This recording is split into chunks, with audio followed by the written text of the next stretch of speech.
Muy buenos días a todos. Primero, dar las gracias por invitarme a dar esta pequeña charla sobre la estrategia del futuro del dato. Y como podréis ver, la temática trata un poco sobre el tema de Big Data, inteligencia artificial y Machine Learning, que son temas que están muy candentes en el día de hoy y que también tienen muchísimo significado, ¿no? Dependiendo de la pregunta a quién se lo preguntemos, ¿no? Por eso, si pasamos a la siguiente diapositiva, vamos a ver que cuando hablamos de inteligencia artificial y machine learning, se nos vienen distintas ideas a la cabeza, ¿no? Puede ser que estemos hablando de coches autónomos, puede ser que estemos hablando de algoritmos que estén invirtiendo en bolsa, o puede ser que también estemos hablando de telemedicina, de reconocimiento de tumores con rayos X, etcétera, etcétera. Se nos vienen muchas veces este tipo de cosas a la cabeza, ¿no? Pero es mucho más, ¿no? La idea de hoy es, si pasamos a la siguiente diapositiva, no es entender qué es la inteligencia artificial, que quizás no es la clave del objetivo de hoy, sino el objetivo que me gustaría transmitiros es cómo puede ayudaros en vuestro día a día y cómo podéis crear una estrategia del dato que sea eficiente para vosotros, ¿no? Por eso me gustaría empezar con un estudio que ha hecho Deloitte, que está en la siguiente diapositiva, sobre cómo se utiliza la inteligencia artificial en el día de hoy. Y aquí tenemos una lista muy interesante que podéis ver en detalle, pero por ejemplo, en el ranking, el número 1, nos dice que utiliza la inteligencia artificial para mejorar sus productos, sus herramientas que están utilizando en el día a día. Si nos vamos a la segunda categoría, lo utilizan para optimizar todos los procesos internos dentro de la empresa. Y si nos vamos a la tercera categoría, estamos viendo que lo utilizan para evitar esas tareas repetitivas y que puedan llevar a error o a que se acumule el trabajo en el día a día de los trabajadores. Y sin embargo, fijaros que en el último, lo que nos está indicando el informe, como último objetivo de la inteligencia artificial es eliminar personas o quitar personas de la empresa. Ese no es el objetivo de la empresa por utilizar la inteligencia artificial. Entonces, fijaros, cuando hablamos de inteligencia artificial al principio, las primeras diapositivas, estamos hablando de telemedicina, bolsa, coches inteligentes, pero sin embargo, en el día a día, no son la casuística real que muchas veces estamos viendo detrás sobre este propósito. Entonces, ¿cuáles son el propósito o cuáles son las grandes categorías que hay detrás de la inteligencia artificial, a grosso modo, que os pueden ayudar a vosotros? Y eso viene en la siguiente diapositiva. Vais a ver que hay principalmente tres grandes categorías y que, como podréis ver, tienen mucho sentido. El primero sería la automatización de procesos, es decir, el poder utilizar mejores herramientas de integración, incluso que sean las herramientas que de forma nativa ya utilicen ciertos sistemas con inteligencia artificial, que me ayuden a formar esa plataforma digital que puede ser de atención al ciudadano o al usuario final. Muchos de tipos de herramientas se suelen complementar con una tecnología que se llama RPA o Robotic Process Automation en inglés, que esto básicamente significa que la inteligencia artificial de esa herramienta de integración nos puede ayudar con esas tareas repetitivas. Por poner algún ejemplo, es decir, todos los correos que me vengan por un Excel, pues los cojo y los guardo en un repositorio centralizado, por poner algún tipo de ejemplo, ¿no?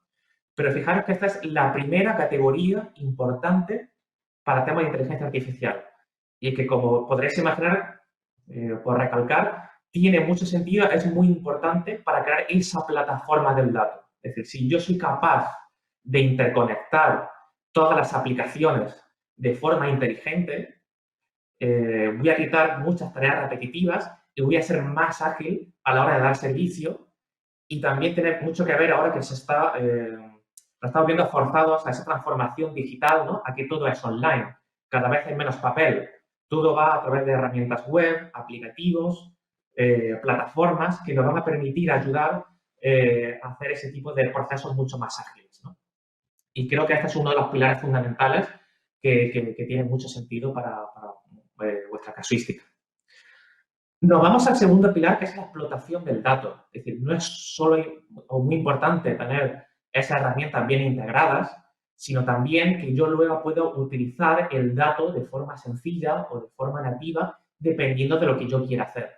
Es decir, muchas empresas lo que están haciendo es poder crear o consolidar en lo que se denomina un data warehouse en un repositorio centralizado que me permita consultar, acceder y mezclar datos.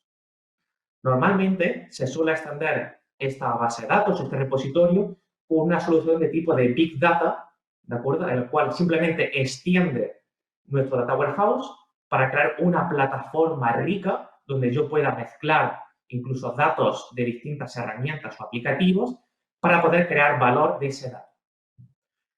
Si yo soy capaz de crear ese repositorio unificado del dato con un Data Warehouse o con un Big Data o una plataforma única, yo voy a poder utilizar mejor todas las herramientas analíticas y estadísticas para sacar valor a ese dato o a esos informes o dar valor a ese dato o a ese que necesita el ciudadano. Y por último, tenemos la última capa, que es la parte de interacción con el ciudadano o la parte de datos externos. Este pilar suele encajar dentro de la parte, por ejemplo, de la parte de los chatbots, ese asistente virtual que tenemos en la página web que nos ayuda a responder esas preguntas o a agilizar procesos, que puede estar muy relacionado con la parte primera de automatización de procesos. Por ejemplo, pedir una cita previa directamente con un asistente virtual. O luego otra categoría que sería, por ejemplo, el reconocimiento de imágenes. Hemos visto durante este verano, ¿no?, que había ciertos ayuntamientos que ponen en marcha herramientas o soluciones de reconocimiento de imágenes para contabilizar cuántas personas había en la playa para garantizar que el aforo fuera el recomendado en estos tiempos de pandemia. Dicho esto, si pasamos a la siguiente diapositiva, probablemente esto lo tengáis más o menos claro, o veis cuál es la estrategia a seguir, pero no sabéis cómo dar el primer paso, ¿no? Es decir, conozco un poco la estrategia del dato, me gusta ver un poquito de inteligencia artificial, ¿qué puedo hacer, no? Si pasamos a la siguiente diapositiva, me gusta poner este ejemplo de cómo empezamos un proyecto que pueda ser de inteligencia artificial, ¿no? Que es el huevo o la gallina. En este caso puede ser el dato o el algoritmo. Me gustaría poner un ejemplo creo que es muy claro, muy sencillo. Es decir, si yo, por ejemplo, tengo una inteligencia artificial que yo le enseño imágenes de gatos y perros, conforme más imágenes le enseñe de gatos y perros, pues más aprenderá a diferenciar entre uno y otros. Sin embargo, si me viene una imagen nueva, por ejemplo, vamos a suponer que sea un mono, yo tengo dos posibilidades. O enseñarle más imágenes de monos para que aprenda a distinguirlas, o crear un algoritmo muy complejo para que intente distinguir los rasgos que diferencian entre un perro, un gato y un mono. Normalmente, el valor está en el dato. Es decir, fijaros que simplemente quizás con enseñar más muestras de ese dato sea más que suficiente, ¿no? Y no hace falta crear algoritmos complejos. Por eso, si pasamos a la siguiente diapositiva, lo importante es centrarnos en el dato. Necesitamos, como podéis ver en la siguiente diapositiva, que necesitamos crear un paradigma orientado al dato. Es decir, yo necesito poder sacar esos datos de una forma sencilla, de una forma eficiente, y que si somos capaces de sacar valor a ese dato porque está disponible, porque lo podemos mezclarlo, porque lo podemos utilizar, vamos a crear ese valor que es útil para el ciudadano. ¿De acuerdo? No sé si podemos pasar a la siguiente diapositiva. ¿De acuerdo? Esto es un poquito lo que estaba remarcando, ¿no? Poder sacar valor de ese dato. Si pasamos también a la siguiente diapositiva, vamos a ver que normalmente tenemos la problemática que yo comentaba antes quizás de los aplicativos, ¿no? Va creciendo el nivel del aplicativo, va creciendo la complejidad y al final acabamos creando distintos data silos, que se denominan, ¿no? Es decir, distintas bases de datos o distintos repositorios que tienen un propósito diferente, pero que luego, cuando queremos mezclarlos y utilizarlos, resulta complicado, ¿no? Por ejemplo, aquí, si seguimos el ejemplo de la diapositiva, podemos tener datos espaciales. Es decir, datos espaciales pues, pueden ser, por ejemplo, del catastro.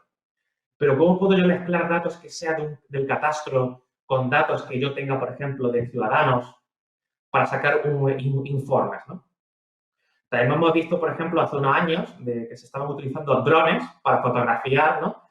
Desde el cielo posibles viviendas ilegales, ¿no? Que se estaban utilizando o no, ¿no? Es decir, ¿cómo puedo yo coger esa imagen, guardarla y mezclarla con distintas herramientas o soluciones ya existentes, ¿no?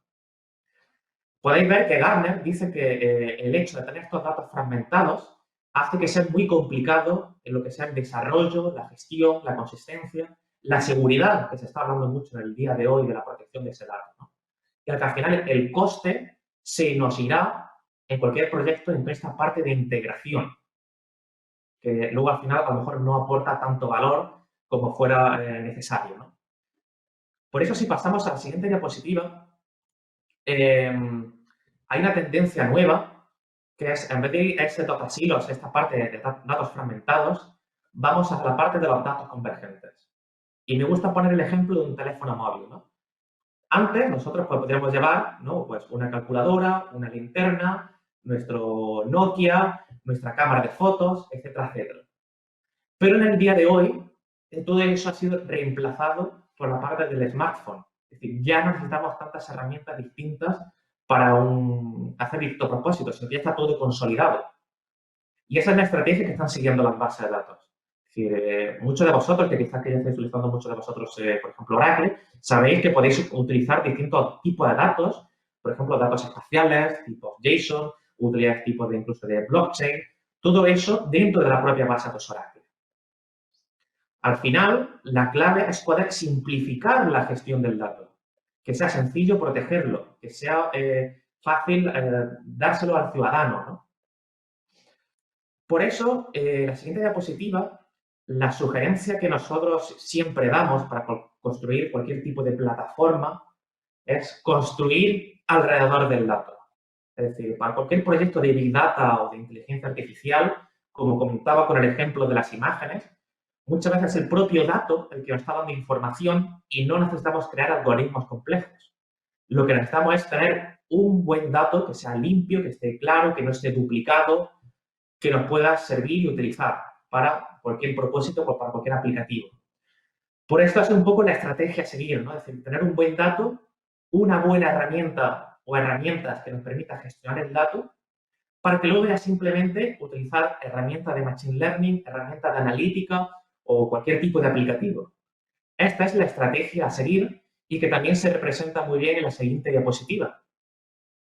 En la siguiente diapositiva podemos ver cuál sería el objetivo a conseguir, cuál sería la plataforma ideal.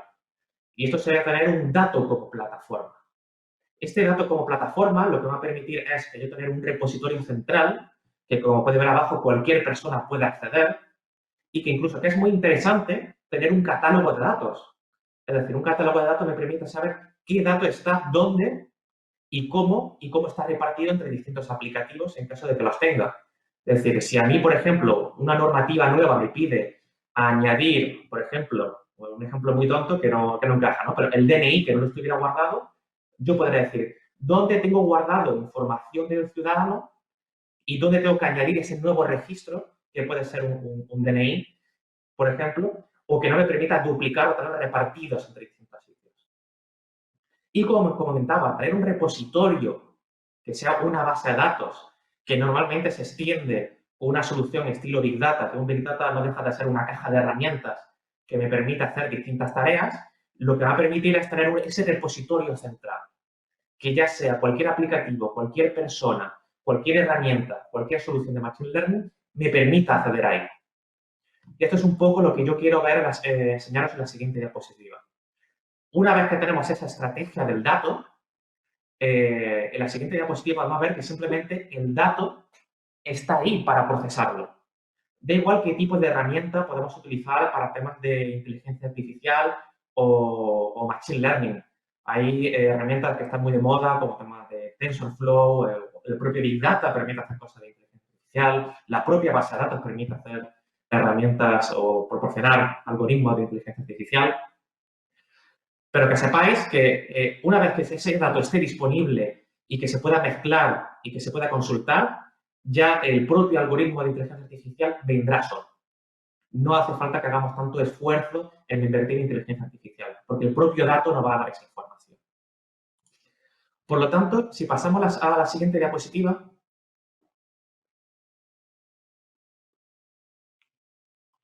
a la siguiente, si podemos pasar a la siguiente, una vez que ese dato ya esté ahí, empezar con inteligencia artificial o con data science ya es sencillo. Simplemente unos consejos que me gustaría dar es definir casos de uso concretos que vosotros queréis empezar a trabajar, analizar cuál es la tecnología que mejor encaja con vuestra estrategia del dato, como comentaba anteriormente, y lanzar pilotos. Porque esto se trata de hacer prueba y error, aprender rápido. Pero con la estrategia del dato que comentaba anteriormente va a ser muy sencillo. Para terminar, en la parte de conclusiones, sí me gustaría un poco resumir, porque quizás no he dado mucha información, pero que espero que sea útil. La última diapositiva de conclusiones, si podemos pasar a la siguiente diapositiva, es recordaros la importancia del dato, que probablemente ya lo tenéis ahí, pero quizás no se está explotando de la forma correcta. Definir una buena plataforma para el dato para poder consultarlo, integrarlo y trabajarlo. Y que es muy importante tener también las correctas herramientas de integración para acelerar la digitalización. Lo estamos comentando que ya todo es en el día de hoy online. Una vez todo esto, simplemente ya podéis empezar vuestros proyectos de Data Science como quick wins, como pequeños pasos, como comentaba, con prueba y error y que se puedan poner muy fácilmente en producción o en acceso al ciudadano para que pueda empezar a utilizarlos. Así que, bueno, nada más. Creo que he encajado en tiempo lo que tenía pensado para la sesión. Simplemente recordaros que podéis contar con nosotros para todo el tema de la protección del dato, la parte del dato como plataforma y que espero que haya sido útil y dar esas guías para ver cómo podéis trabajar para tener esa plataforma como dato. Así que muchísimas gracias.